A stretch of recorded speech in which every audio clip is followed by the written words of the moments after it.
The torch went on at exactly midnight. Corporal Owen Briggs did not ease into the dark the way a man might step outside for fresh air. He moved the way a man moves when he knows something is waiting, and he does not yet know what. His boots made no sound on the stone. He had trained the sound out of them years ago, pressing his heel down first, rolling forward slowly, letting the leather settle before the weight followed. It was not a technique anyone had written down for him. It was the kind of thing you learned by doing midnight rounds in old courtyards until the silence taught you to match it. The courtyard behind him was the kind of place that looked entirely different at night. During the day, tourists stood at the iron railings and pointed cameras through the bars. They photographed the sentries in their tall black hats and red coats and called it history. What they were actually photographing was ceremony. The thing Owen did every night was something else. He was a Coldstream guard. Specifically, he was a corporal of the guard on the night rotation, and his job right now was to walk every corner of this courtyard with a standard-issue torch and make sure it contained exactly what it was supposed to contain, which was nothing.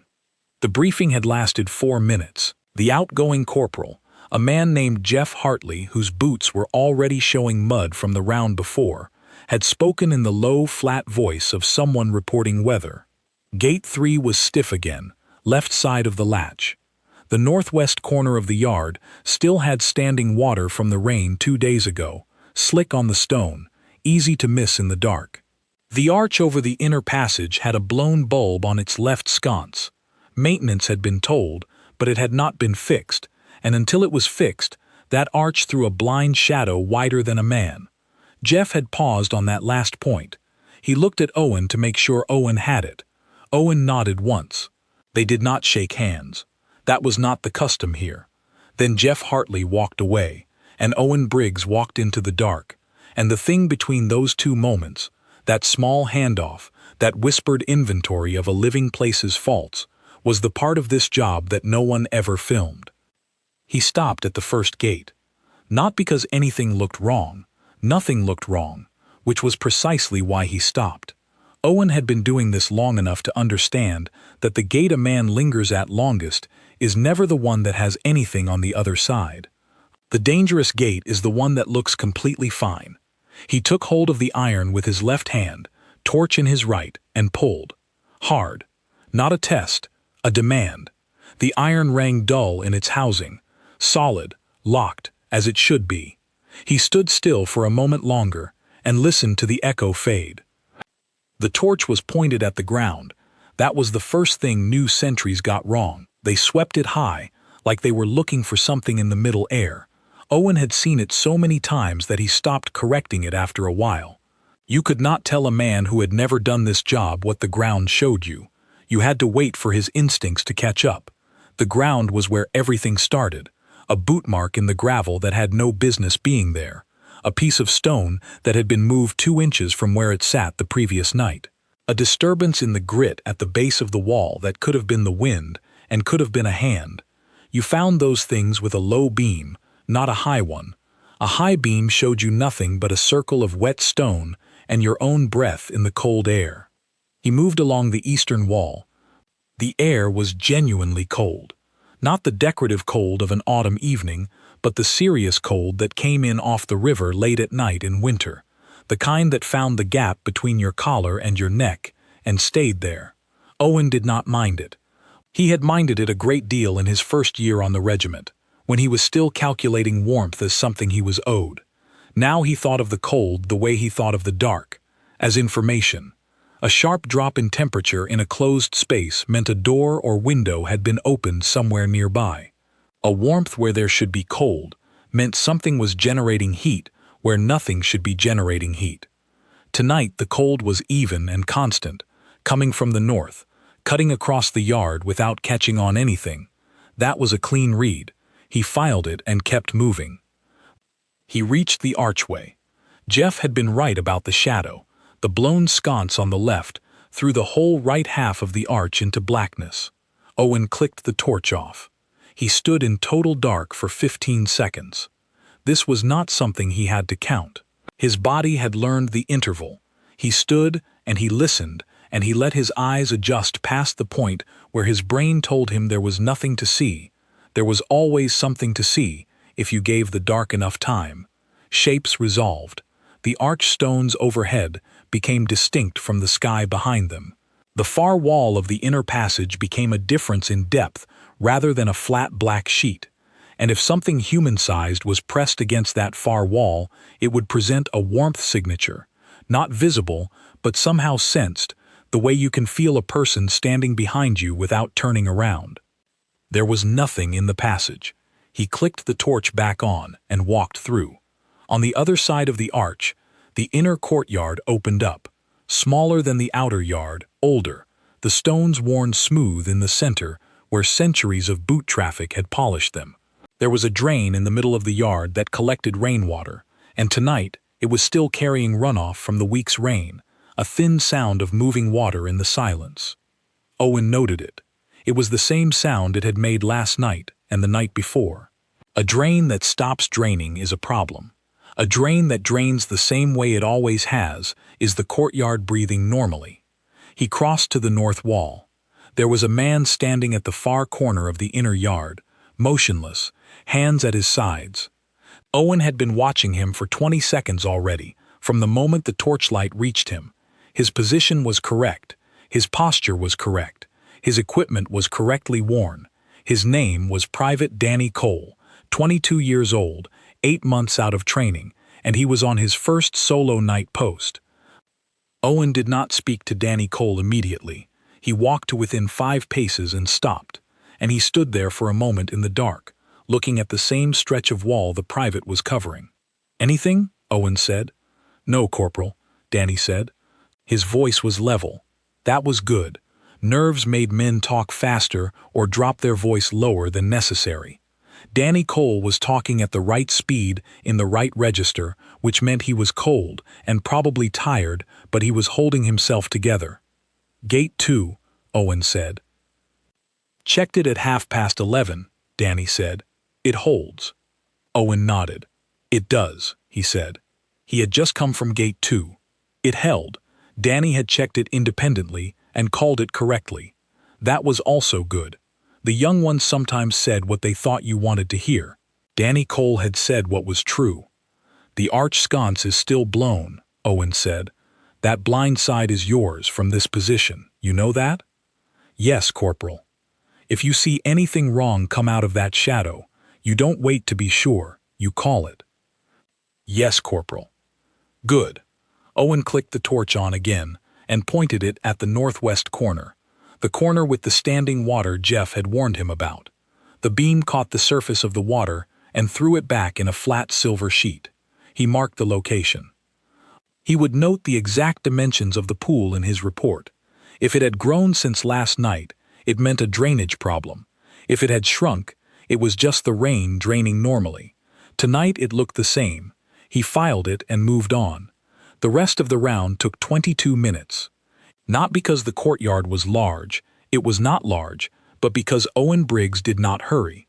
Hurrying was what men did when they wanted the round to be over. Owen wanted the round to be accurate.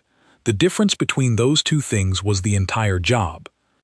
He checked the last gate, Gate 4, on the south wall, the narrowest of them, barely wide enough for 2 men to walk through shoulder to shoulder.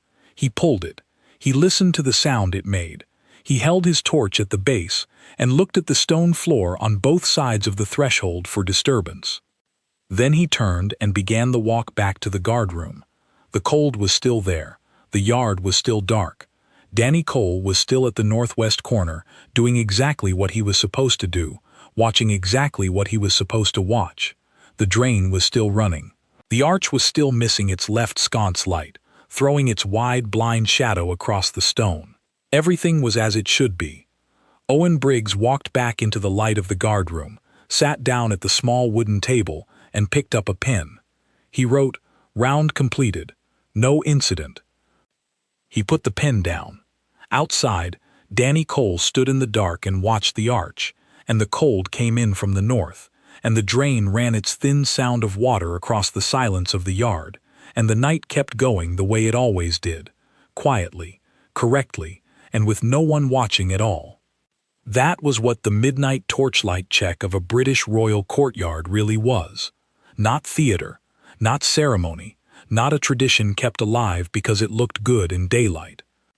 It was a man with a torch and a logbook and a knowledge of the cold that came from standing in it for years, walking the same stones that every corporal of the guard before him had walked, checking the same gates and the same walls and the same archways, looking for the thing that should not be there and confirming, night after night, that it was not. Simple, quiet, exact, and completely invisible to the world that photographed everything else about this place in the morning. Owen Briggs filed his report and went to find tea. The round would go again in 2 hours. The northwest corner of the outer courtyard, where the standing water sat flat and silver on the stone, was the last thing he thought about before his eyes closed. Not because anything was wrong with it, because it had not grown. The Coldstream Guards, one of the oldest regiments in continuous active service in the British Army, have maintained the Royal Guard function at the palaces of London and Windsor for over 350 years. The midnight security round, the torchlight check of the dark hours, has been part of that function for as long as there has been a function to maintain. No photograph of it exists from a member of the public. It is not performed for cameras. The sentries who do it do not discuss it at length. They walk their pattern, they check their gates, they file their reports, and then, in the morning, they put on the red coats and the tall hats, and they stand in the sunlight, and the world photographs them, and calls it history. Both things are true. Both things are the regiment. But only one of them happens at midnight. The Gate 3 latch was still stiff the following night. Owen noted it in his report. Maintenance was informed again. Danny Cole finished his post without incident, walked back to the guardroom at the end of his watch, and did not speak to anyone about what standing alone in that courtyard in the dark at 2 in the morning had felt like. He sat down, drank his tea in 2 long pulls, and stared at the wall for a moment. Then he cleaned his boots, because the next night he would do it again. The Gate 3 latch was fixed on Thursday. It had taken 11 days and 6 separate notes in 6 separate reports. Jeff Hartley, who had first flagged it, heard about it secondhand and did not find this remarkable.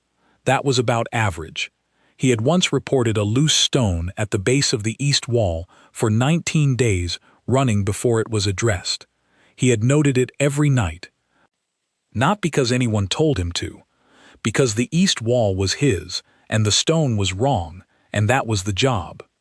The midnight round went out again. The torch went on at exactly midnight. The courtyard waited, dark and still and patient, for the man who always came. He always came.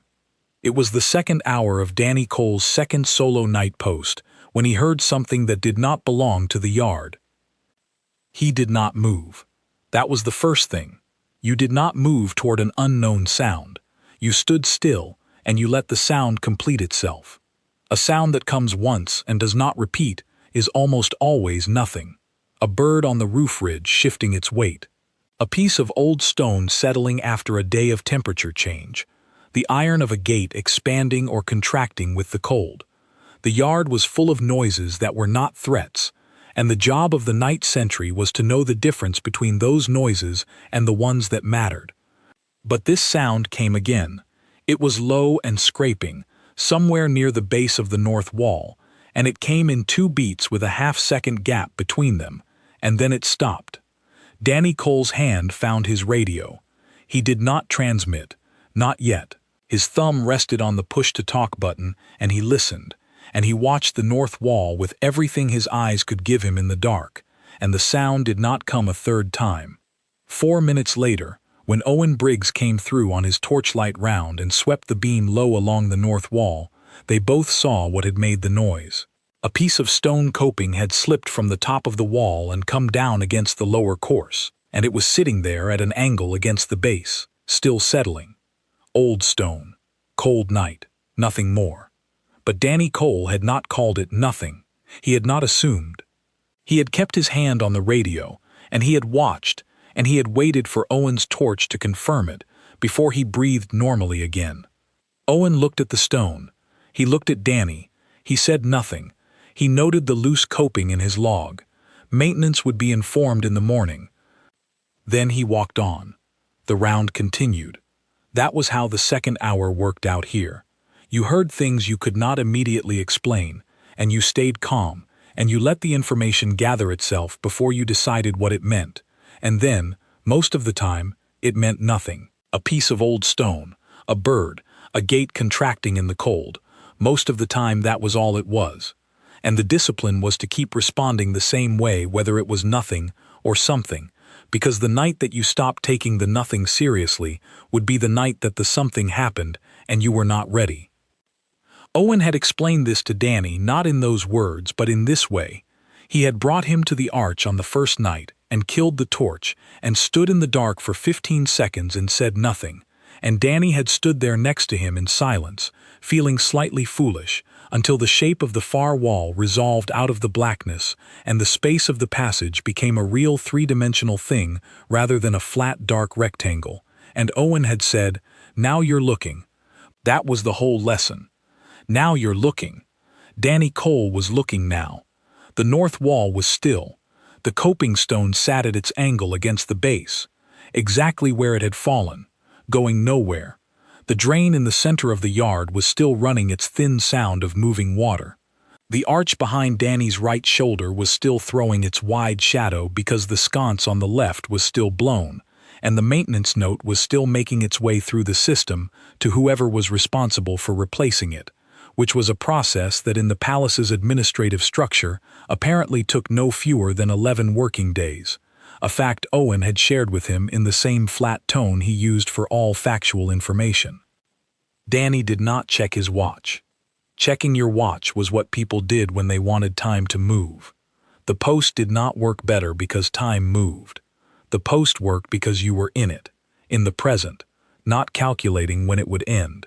That was something else Owen had not said in so many words but had demonstrated by never once, in Danny's presence, looking at his own watch during a round. He checked the gates and the walls and the ground and the air. He did not check the time. This was not natural. Every part of Danny's brain that was 22 years old and cold and alone in a dark courtyard at 2 in the morning wanted to know how many minutes were left. He felt the pull of it the way you feel the pull of looking at a bright screen in a dark room. He ignored it the way Owen had taught him to ignore it, which was by putting his attention on the nearest physical thing that required his attention. The north wall, the coping stone, the base of the wall to the east of it, the drain, the arch. His radio, his own breathing, the cold on his neck. One thing at a time, moving in a slow loop, never stopping on any one thing long enough to go vacant. 2 hours was a long time to do this, but it was shorter than it used to be. When the night rotation had been a standard 2-hour sentry post in the old system, men had reported losing the thread at the 90-minute mark, not falling asleep, but going somewhere else mentally, the vigilance running thin like a battery at the end of its charge. The modern rotation ran at 1 hour for night posts. Not because anyone had published research on it, because enough corporals and sergeants had noticed what happened at 90 minutes and had adjusted accordingly. Institutions absorbed that kind of knowledge slowly, in the bone, in the pattern, rather than in the memo. Owen Briggs appeared at the south end of the yard exactly when Danny expected him to appear. He came through the arch from the outer yard, torch low, moving at his particular unhurried pace. Not slow, unhurried. There was a difference. A slow man was conserving energy. An unhurried man had decided the appropriate speed for each thing and was keeping to it precisely. Owen walked the round in the same time every night, not because he timed himself, because the round had a shape and he moved through the shape. He swept the beam along the east wall, along the base, looking at the ground. He crossed to the center and held the beam on the drain for a moment. The water was still running. He came across to Danny's position. "Anything?" Owen said. "Coping stone came off the north wall," Danny said. "First hour, around 1/2 past. Low scraping sound, 2 beats. I watched it, confirmed it was the stone when you came through. I saw it," Owen said. "Good call on the radio discipline." That was the full extent of the praise. Owen turned and pointed his torch at the coping stone and looked at it for another moment, as if deciding whether it had anything more to tell him. It did not appear to. He turned away from it. "Second half of your post," he said. "How are you?" "Fine," Danny said. "Fine as in fine, or fine as in tired?" "Fine as in cold," Danny said. Owen considered that. "Better than tired," he said, and walked on. Danny watched the beam of the torch move away through the yard, steady and low, sweeping the ground, finding nothing, confirming the nothing, and moving to the next section of wall. He had watched Owen do this for 5 nights now, and it still held his attention in a way he could not entirely explain. There was nothing dramatic about it. It was a man walking in a pattern with a torch, but there was something in the quality of the attention Owen brought to it that was impossible to look away from. He was not a man going through motions. He was a man genuinely checking, genuinely interested in what the beam showed him, genuinely noting the results, as if each one carried information worth keeping. Which it did. That was the thing. Every piece of nothing was information. The east wall base is clear. The drain is running at the same rate as last night. The coping stone fell from the north wall at approximately 01:30 and has not moved further. The Gate 2 latch, which Danny checked at 11:30, continues to hold. All of this was data. All of it went into the log. All of it built a picture of the yard across time.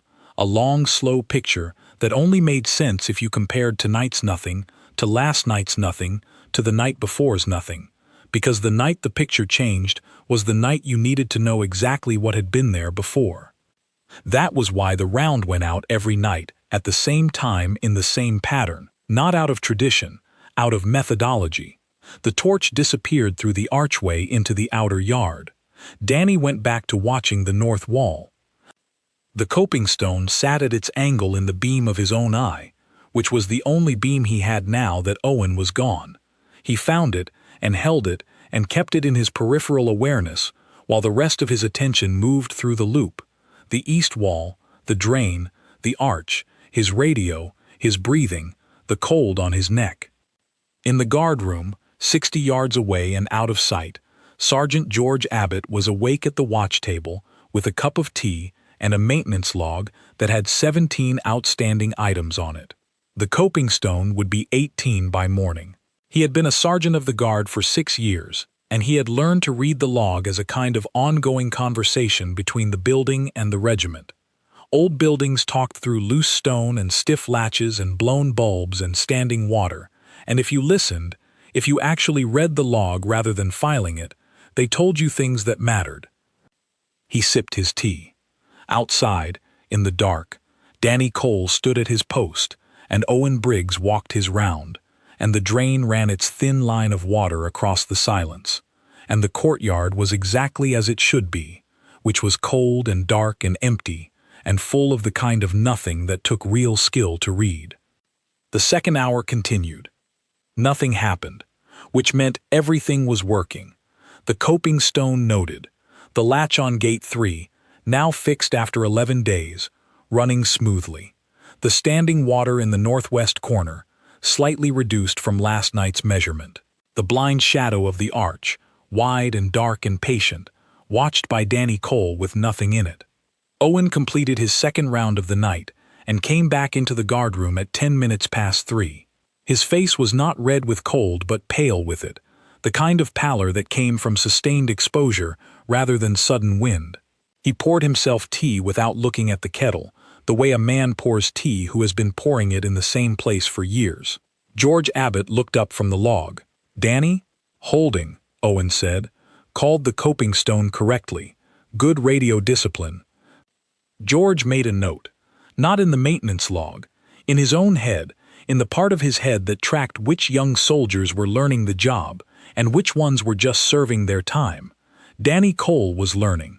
That mattered here. Men who were just serving their time made adequate sentries. Men who were learning became the ones you trusted with the arch, and the blind shadow, and the 2 in the morning when the stone fell, and the sound did not repeat, and the whole job was to stand still, and wait and not assume. Owen sat down. He wrapped both hands around his mug.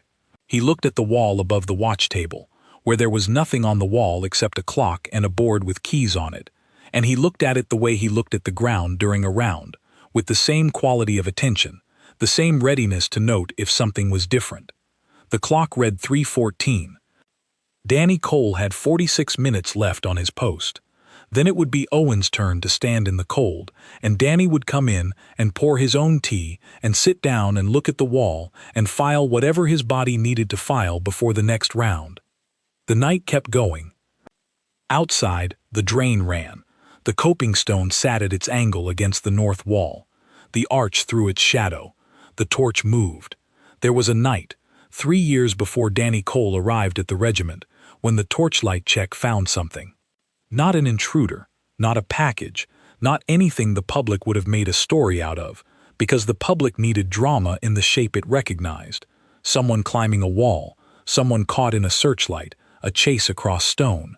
What the round found that night was smaller, and in the logic of the job, considerably more important. Owen Briggs had been a private then, on his 3rd month of night rotations, walking behind Corporal Pete Salter, who had been doing the job for 4 years and who moved through a courtyard with the easy precision of a man who had long since stopped thinking about what he was doing and had started simply doing it. Owen had been watching Pete the way Danny now watched Owen, trying to learn the quality of attention by observing it from close range. The round had been normal until the inner courtyard.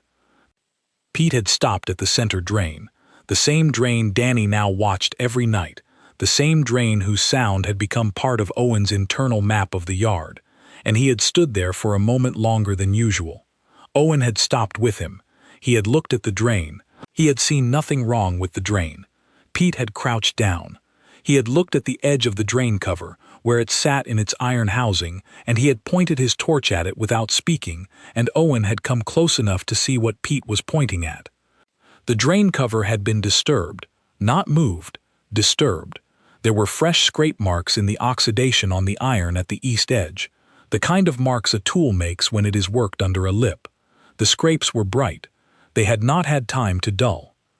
Pete had not touched the cover. He had stood up and he had spoken 2 sentences into his radio, and within 4 minutes, the area was being dealt with by people whose specific job was to deal with areas when they presented that particular kind of information. What was found was not catastrophic. What was found was evidence that someone had examined the drain at some point in the recent past, likely within the last 12 hours, in a way that had no legitimate explanation. The investigation that followed was handled quietly and thoroughly, and its full details were not shared with anyone in the guardroom except Sergeant Abbott, who was a younger sergeant at the time and who received the information with the same flat expression he brought to all information. The relevant fact, from the regiment's perspective, was this: Pete Salter had found it. Not a camera, not a sensor, not a detector of any kind. A man with a torch who had been walking the same drain cover for 4 years and knew exactly what it looked like and noticed when it looked different. That was the job. That was the entire argument for the job. Not tradition, not ceremony, not the comfortable heritage of an old institution maintaining its customs, because that was what old institutions did. The argument was Pete Salter crouching in the dark in a cold courtyard at 2 in the morning, and seeing that something was wrong with a drain cover because he had looked at it enough times to know what right looked like. Owen had thought about that night a great deal since then. He thought about it on rounds when the nothing was clean and consistent and offered no surprises. He thought about it at the drain especially, when he held the beam on the cover for that extra moment that might look, to someone watching, like simply standing still. It was not standing still. It was comparing tonight to last night, to the night before, running the image against the archive in his head, checking for the bright scrape, or the moved edge, or the disturbed grit. He had found nothing yet. But the night he found something would be the night that mattered, and when it came, he would find it, because he had looked at the drain cover on every other night when there was nothing there. The methodology was not interesting in the way that results were interesting. Results made stories. The methodology was the thing that made results possible, and it was quiet, and repetitive and happened in the dark without an audience. Danny Cole was starting to understand this. Owen could see it in the way the young soldier stood at his post, not waiting for something to happen, but watching for whatever the darkness chose to present. There was a difference between those two postures, and it was enormous, and most people went their whole lives without discovering it. You waited for excitement. You watched for truth. Waiting made you passive. Watching kept you present. George Abbott knew it. He had known it since his own first years on the night rotation, when a corporal named Leonard Marsh had walked him through the inner courtyard on a winter round and stopped at the base of the east wall and said, without pointing at anything, "What's wrong here?" And George had looked and seen nothing wrong, and Leonard had crouched and put his finger on a piece of stone that had been reset, not fallen, reset, deliberately, into a gap in the lower course, that had been there the previous night, and had said, "Maintenance didn't do this. Maintenance doesn't work at night." And that had been George's education in the discipline, delivered in 2 sentences and a finger pointing at a piece of stone. The guardroom held all of this, not in the log, not in the manuals, not in any written form that someone could find and read. It held it in the men who had been taught by men who had been taught by men.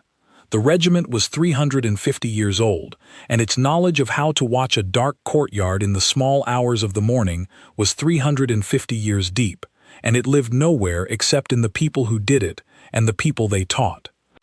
Sergeant George Abbott believed this was the most important thing about the job, and also the most fragile.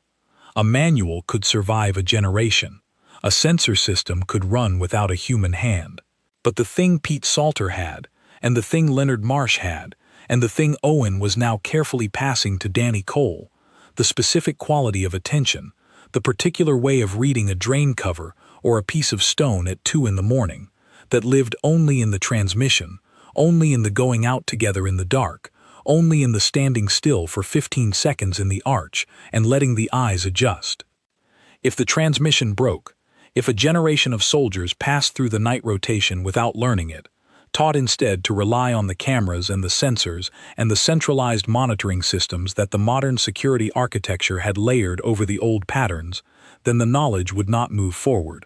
And the next time a drain cover showed bright scrape marks on its east edge, no one would notice, because noticing was not a technology, it was a practice, and practices only survived in the people who kept them. Abbott had said this to his own superiors more than once. They had listened politely. They had agreed in principle. They had nodded at the phrase institutional knowledge and used it themselves in meetings. Then they had asked about the sensor coverage and the camera placement and the centralized feed, and Abbott had answered those questions too, because the cameras were real and the sensors were real and the coverage was genuine. But Pete Salter had found the drain cover. Not the cameras, not the sensors. Pete Salter, with a torch pointed at the ground, at 2 in the morning, in the rain. That was the thing Abbott held on to. That was the reason he kept careful track of which soldiers were learning the job and which ones were serving their time. Danny Cole was learning. Owen Briggs had learned. Somewhere in the regiment right now there were men who were learning the way Pete Salter had learned from the corporal before him, in the dark, in the cold, at gates and walls and drain covers, building the archive in their heads that would one day make them the man who notices. Most nights that archive confirmed nothing. Most nights the gate held and the wall was clear and the drain cover sat in its housing exactly as it had the night before. Most nights the log read, "Round completed, no incident." And those nights were not failures. Those nights were the job. The round before dawn was different from the midnight round. Not in its pattern. The pattern was the same. Gate, wall, arch, inner yard, drain, north corner, gate again. The pattern never changed. The difference was in the air itself, which had a different quality at 4:30 in the morning than it did at midnight, as if the darkness had thinned slightly, even before any light appeared, as if the atmosphere knew what was coming before the sky showed any sign of it. Owen Briggs noticed this every time he did the pre-dawn round, and he had never said it to anyone because it was not the kind of observation that fit in a log. Round completed, no incident. Pre-dawn air possesses a quality distinct from that of the midnight round, suggesting possible meteorological significance. He smiled at the idea of writing it. Abbott would have read it with his flat expression and then looked at Owen for a long moment without speaking, which was Abbott's way of communicating a range of responses across a single silence. The outer courtyard was empty and still. The perimeter lamps threw their orange circles on the stone. Between the circles there was darkness, real darkness, the kind that the eye needed a few seconds to work with. Owen moved through the lit sections without hurrying and through the dark sections with the torch held low, and the pattern of light and dark and orange circle was so familiar to him now that he walked it the way a person walks a room in their own house at night, not by seeing, but by knowing. The gate 3 latch moved smoothly. It had been fixed 2 weeks ago. He pulled it and released it and noted the improvement as he noted everything, without expression, as a data point in the running inventory of the place's condition. The eastern wall was clear. The arch, still missing its sconce, still throwing its wide shadow, was empty. Danny Cole was gone now. He had come off post at 3:30, handed over to the relief sentry, a man named Christopher Webb, 7 years in, quiet and methodical, the kind of sentry you did not worry about, and had walked into the guardroom with the contained exhaustion of a man who had given the post everything it asked for and was now done. Owen had watched Christopher Webb take his position in the inner yard and had felt the particular satisfaction of a smooth handover, the right person in the right place, the information correctly passed, the yard continuous in its coverage without a gap. Christopher Webb was at his position now, at the far corner of the inner yard, still as stone. Owen came through the arch. "Anything?" he said. "Drain cover," Christopher said. Owen stopped. He did not speak. He waited. "Left edge," Christopher said. "Something looks different. I haven't touched it." Owen crossed the yard in 11 steps. He crouched at the drain. He pointed his torch at the left edge of the iron cover, at the housing where it seated. He looked. The oxidation on the left edge was undisturbed. He moved the beam to the right edge, undisturbed.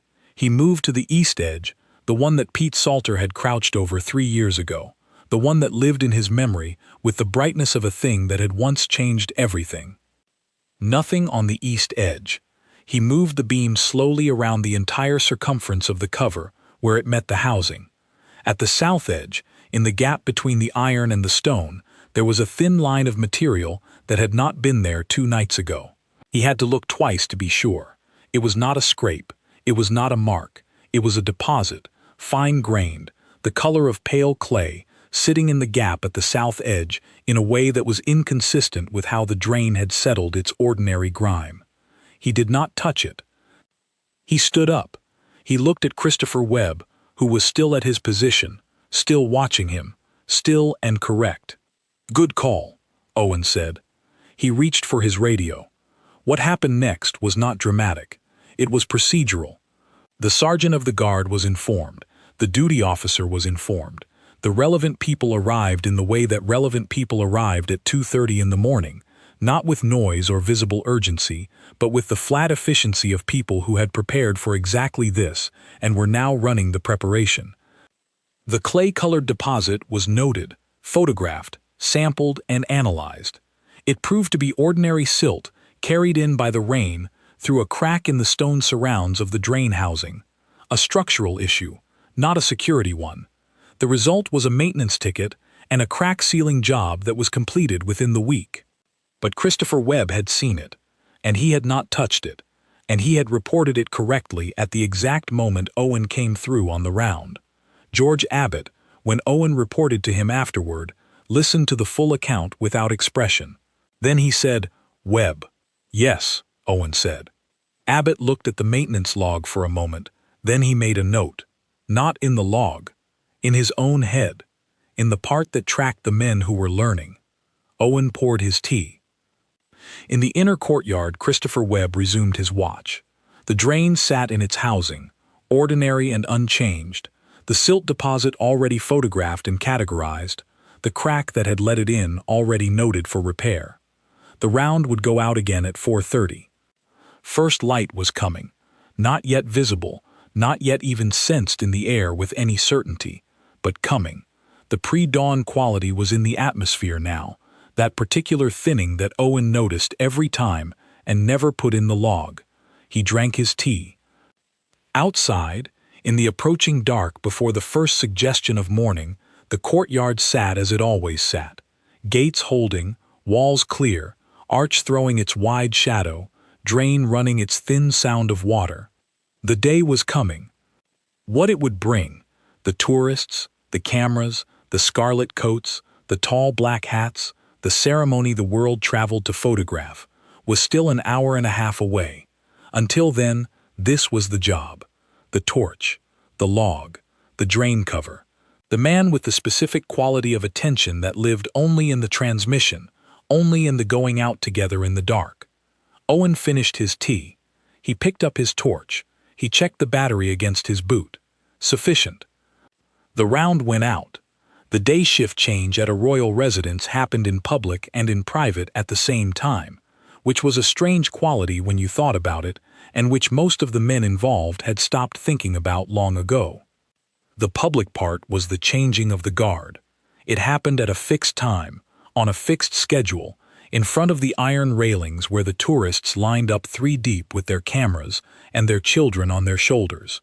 A band played. The new guard marched in with its scarlet coats and its black hats and its polished brass, and the old guard stood in formation, and the handover was conducted with the precision and the visual weight of a ceremony that had been refined over centuries to look exactly as it looked. The tourists pressed their cameras against the railings and took the same photograph that millions of people had taken before them, and afterward they went away satisfied. The private part happened before any of that. It happened in the guard room, in the quiet that existed before the band arrived, before the tourists took their positions at the railings, before the public day began. It happened between the night rotation sergeant and the incoming day sergeant, in the same low, flat voice that Jeff Hartley had used to brief Owen 6 weeks ago, and it covered the same inventory. Gate 3 latch, now smooth, repaired 2 weeks prior. Gate 2, holding. Gate 4, south wall, narrow aperture, continued to hold cleanly. Northwest corner, standing water diminished, drain functioning, no further accumulation from last week's rain. East wall base, clear. Arch north sconce, still blown, maintenance notified, awaiting replacement, currently on day 17 of the process. Inner yard drain, crack in stone surround, identified and sealed last Thursday following the Webb observation. Cover seating, restored to clean condition, no further deposits. The day sergeant, a man named Alan Poole, listened to all of it in silence. He was a large, deliberate man with a deep Midlands accent and a habit of looking at whoever was speaking with a level gaze that most new soldiers found intimidating until they realized it was simply how he listened, completely, without dividing his attention. When Abbott finished the inventory, Alan Poole said, "The arch sconce." "Day 17, Abbott said. Poole made a sound that was not quite a word. It conveyed his view on 17 days without being specific about it. "I've put it in 4 separate requests," Abbott said. "Building maintenance has acknowledged 3 of them. And the 4th is pending acknowledgement." Alan Poole looked at the wall for a moment. "I'll add it to my own log," he said, "from this side." 2 requests coming from 2 different sergeants on 2 different rotations sometimes moved faster than 1 request repeated, not because the system was designed for it, because 2 names on a maintenance issue made the issue look larger than 1 name, even when the issue was a single blown light bulb in an arch that threw a blind shadow wide enough to hide a man. The handover continued. Owen was present for the end of it, his tea finished, his report filed, his kit in the ordered state he would leave it in for the day. Danny Cole was in the corner with his own tea, looking at nothing in particular. Christopher Webb was talking quietly to one of the day sentries, passing information in the same clipped shorthand that moved all information here, the verbal chain that kept the yard's history current in the minds of the people responsible for it. Abbott stood up from the table. He looked at Owen for a moment, then he looked at Danny Cole, then at Christopher Webb. He did not say anything to any of them. He put on his jacket and picked up his cap, and walked out of the guardroom and into the morning air, which was now carrying the first clear light of the day. Outside, the yard looked entirely different than it had at midnight. The stones were dry and pale in the morning light. The drain cover sat flat and even in its housing. The gates were all visible, all correct. The arch over the inner passage was lit from above by the growing daylight, and the sconce that was blown on the left was simply dark, not the engine of a wide, threatening shadow, but just a non-functioning light, fitting in a stone arch on a bright morning. Everything that had been a difficulty in the dark was simply an object in the day. But Abbott knew what those objects were in the dark. He knew them precisely, in the way that Owen knew them, and Pete Salter knew them, and Leonard Marsh had known them, back through the chain to men whose names were no longer in any living memory, who had walked the same stones by torchlight in centuries when the torch was an actual flame. The regiment had always known what the courtyard looked like at 2 in the morning. It had always sent someone to look. That was the unchanged part, not the uniform, not the equipment, not the specific procedures, which had been modified and adjusted and improved with each generation's experience.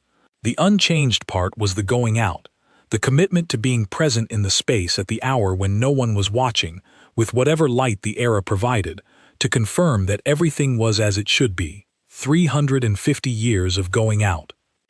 And now the day came in, and with it the tourists and the cameras and the ceremony and the men who had spent the night checking the gates and watching the drain and standing in the arch with their eyes adjusting to the dark, went inside and drank their tea and cleaned their kit, and the day shift took the yard, and presently the band would arrive. Owen sat back down in the guardroom chair he had occupied for much of the night. He put his torch on the table next to his log. The log was complete. Every gate, every wall, every round, completed on time. No incidents except for the coping stone, which was noted, and the Webb drain observation, which was also noted, and the Gate 3 latch, which had been noted 11 days ago and was now closed, and the arch sconce, which was on day 17 and would reach 18 today, in both Abbott's log and, now, in Alan Poole's. The day shift was awake and moving. The scarlet coats were coming out. The black hats were being fitted. Boots that were already clean were being inspected by men whose standard for clean was considerably higher than most people's standard for clean. Owen looked at none of this. He was looking at the wall above the watch table, with its clock and its board of keys, with the same quality of attention he brought to a drain cover. The clock read 6:51. He filed that information. Danny Cole said something from the corner, quietly, to Christopher Webb. Webb responded with something equally quiet. Owen did not hear the content. The register of it, not urgent, not troubled, conversational, was enough. He let it go. Outside, the morning air had the cold clarity of a winter day before the city fully woke. The stones of the outer yard caught the low sun on their eastern faces, throwing small, sharp shadows west.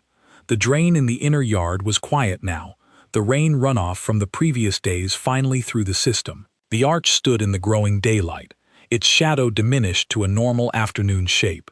The blown sconce still dark and awaiting its repair, that was currently on day 17, but would, with any fortune, reach resolution before it became a habit. The first tourist appeared at the outer railing at 7:12. A man with a camera on a strap, alone, turning up early to beat the crowd.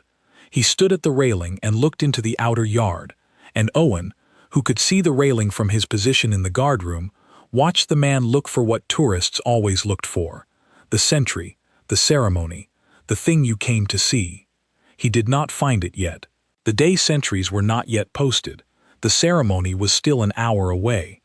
The man with the camera stood at the railing for a moment, looking at the empty courtyard, the pale stones, the closed gates, the arch with its dark sconce, and Owen watched him see it as a simple, quiet space, which was what it was, in the daylight, from a distance, when nothing was happening. Then the man raised his camera and took a photograph of the empty yard. Owen considered what that photograph would look like: the gate, the stones, the morning light, everything in its place, composed and still and ordinary. He wondered if the man with the camera would ever know what the yard looked like at 2 in the morning, when the stones were dark and wet, and the torch moved low along the base of the east wall, and a corporal who had been walking these stones for years stood at the drain cover and noticed that something was different on its edge. He would not know. There was no photograph of that. Owen stood up. He picked up his torch from the table. He checked the battery one more time. Still sufficient, but not for another full night, which he noted for the supply log. He put the torch down. He put on his jacket. He looked at Danny Cole, who looked back at him with the flat, contained expression of a 22-year-old who had just spent a night standing in the dark and was holding what he had learned close and quietly, the way you held something new and important before you had words for it yet. Owen nodded once. Danny nodded back. No words needed. This was the transmission. This was the moment where the thing that lived only in people moved from one person to the next, in a gesture that was barely a gesture, in a nod across a guardroom table at 5 minutes to 7 in the morning, with the first tourists already at the railing, and the day coming in, and the ceremony 1 hour away, and the yard outside pale and clear in the winter sun. 350 years of this nod. All the way back, through all the dark courtyards, all the cold nights, all the drain covers and stiff latches and blown sconces and coping stones, all the logbooks that read round completed, no incident, all the sergeants who kept their records in their heads, all the men who learned by watching the man ahead of them until the quality of attention passed from one set of eyes to the next. All of it was in the nod. All of it went forward. Owen walked out of the guardroom into the morning. Danny Cole picked up his own jacket. The man with the camera at the railing was still there, looking at the yard, waiting for something to happen. Something was already happening. It just did not look like anything from outside. It never did.